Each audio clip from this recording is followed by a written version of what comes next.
प्रचार केल्याशिवाय राहत नसल्यामुळं त्रास होत असूनही मी प्रचारात सहभाग घेतला. पहिल्यांदा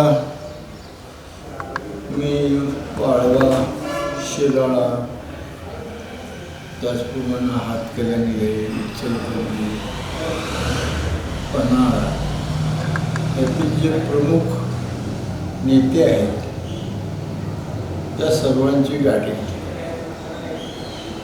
त्यानंतर वाळवा, हातकणंगले या ठिकाणी आणि शिराळा या 2-3 तालुक्यात आमच्या सर्व पाहुण्यांची गाठी घेतली आणि प्रमुख व्यक्तींची गावातल्या सातत्यानं मी फिरत आहे आणि प्रतिसाद बघितल्यानंतर उत्साह येऊन न थांबता प्रचार करण्याची स्फूर्ती आली आणि बहुतेक सर्व भागात तालुक्यातल्या मला वाटते पन्हाळ्यातलेही बहुतेक सर्व भागात, वाळव्यात बऱ्याच मोठ्या जवळजवळ सर्व भागात प्रत्येक गावात जाऊन आलो असं म्हटलं तर चुकीचं होणार. मी शिराळ्यात नाही जास्त, शिरोळमध्ये मी फिरलो नाही. हातकणंगल्यात थोडं फिरलो आणि इचलकरंजीत प्रमुख माणसांच्या गाठी घेतल्या. अशा प्रकारे त्यानंतर शेवटचे 4-5 दिवस तालुक्यात काढले आणि मला एक गोष्ट जाणवली प्रामुख्याने की एकाही माणसाच्या तोंडात, सर्वसामान्य असू दे किंवा कार्यकर्ता, मध्यम कार्यकर्ता असू दे, मोठा कार्यकर्ता असू दे, सत्यजितला मतदान करणार नाही असं काही शब्द मिळाला नाही. पन्हाळ्यातच काही लोक म्हटले की त्यांचं ऐकायला लागेल सावकारांचं, पण बाकी सर्व ठिकाणी आपल्या भागातल्या जवळच्या निवडणूक असून सुद्धा आम्हाला चांगल्या पद्धतीनं त्यांच्याकडून ट्रीटमेंट मिळते. या सगळ्यामुळं आणि भ्रष्टाचारी व्यक्तिमत्व नसल्यामुळं, कार्यशील असल्यामुळं त्याला चांगला प्रतिसाद मिळाला. मला या गोष्टीचा अतिशय आनंद आहे. तो विजयी होईल, निश्चित विजयी होईल याची मला खात्री आहे.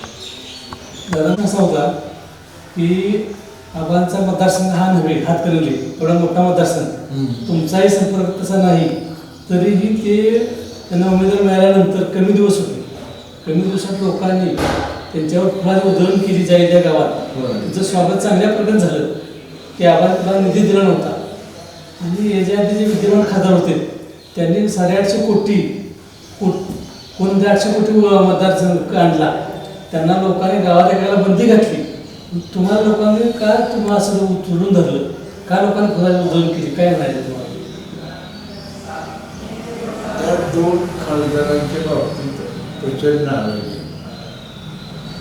धैर्यशील गेल्या 5 वर्षात निवडून गेल्यानंतर संपर्क एकदम कमी आला. आता तो म्हणतोय कोविडनं आला, कोविडच्या काळात कमी झाला असेल, पण त्यानंतर सुद्धा संपर्क काय त्यांनी वाढवला असं नाही. शेवटच्या वर्षात त्यांनी पक्ष बदलले, शिवसेना सुटली आणि शिंदेच्या गटात गेल्यापासून त्यांच्याकडून मदत झाली आणि कामालाही त्यांची परवानगी मिळाली.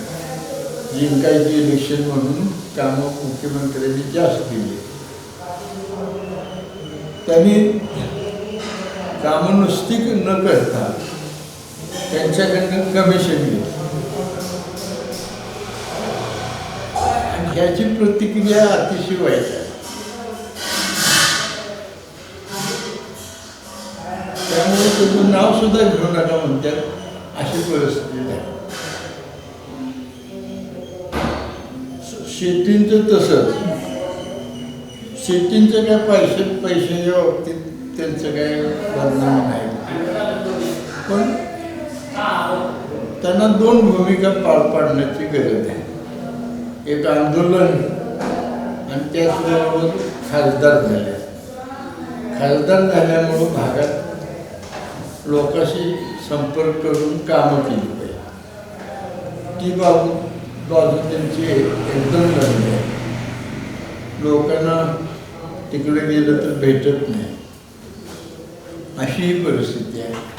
इथं तालुक्यात करायला लागले तर ठराविक लोकांच्या पलीकडे कोणाकडे जायची सोय नाही, किंवा विरोधक असले तरी सुद्धा हाय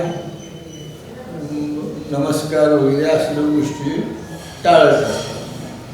त्याचा परिणाम त्यांच्याविषयी हे झाले आणि त्यांची जी चळवळ होती ती शेवटच्या वर्षात ते जास्त करतात हे एक लोकांच्या निदर्शनास आलं. आणि दुसरी गोष्ट, शेतकऱ्याला पैसे मिळवून द्यायसाठी शेतकऱ्यांचे ट्रॅक्टरची टायर फोडली जाते, त्यांचं शेतकऱ्याचाच सीझन लांबला जातो, त्यामुळे त्याचं एक पीक वाचते. अशा प्रकारची शेतकऱ्यांच्या आता भावना आहे. त्यामुळं त्यांचंही ती जी पॉकेट होती, मी सागावर गेलो होतो तिथं काय कार्यकर्त्यांनी सांगितले की आम्ही इथं राजू शेट्टीचा विचार रुजवला किंवा त्यांचं कार्य रुजवलं, पण आता आम्हाला सांगायची पाहिजे की ते राजू शेट्टींना मतं देऊ नका मग, कारण त्यांचं काम करण्याची पद्धत बरोबर. म्हणजे अशा प्रकारे दोघांचेही विषयी लोकांना एकदम धैर्यशील तर खूपच आहे आणि राजू शेट्टीबद्दलही आदर करण्या आणि लिहायचं हे करायचं काय बघा, जातीय दृष्टिकोनही त्यांचा लक्षात आल्यामुळं लोकांना त्यांचं नकोसं वाटले. आणि सत्यजितचे नाव जाहीर झाल्यानंतर मला माहीत नाही, तिची माहिती नसताना सुद्धा आता माझा फायदा किती झाला त्याला माहीत नाही. निदान जिल्ह्यात मला ओळखणारे लोकांना तर माझ्याबद्दल आदर आहे. नंतर सत्यजित 2 वर्षी आमदारकीची टर्म केल्यामुळं त्याचा जो व्यक्तिमत्व आहे किंवा त्यानं ज्याप्रमाणे लोकांशी मिसळतं, भ्रष्टाचाराचे कसलेही आरोप नाही आणि कामं करण्याच्या दृष्टीनं सुद्धा त्याचा दृष्टिकोन चांगला आहे आणि लोकांना जास्तीत जास्त मदत करण्याचा प्रयत्न असतो. विरोधक जरी गेले तर त्याला मी तू विरोधक आहेस, तू काम करणार नाही म्हणून कधीही सांगेल, होत असेल तर तू नक्की कर. ह्या गोष्टीची प्रसार झाला आणि लोकांनी एकदम त्याला पसंत केलं. दुसऱ्या 2 माणसांच्याबद्दल नाराजी ही सगळ्यात महत्त्वाची गोष्ट आणि त्यांचा संपर्क नाही ही एक महत्त्वाची गोष्ट. त्यामुळं सगळ्यांनी उचलून धरली.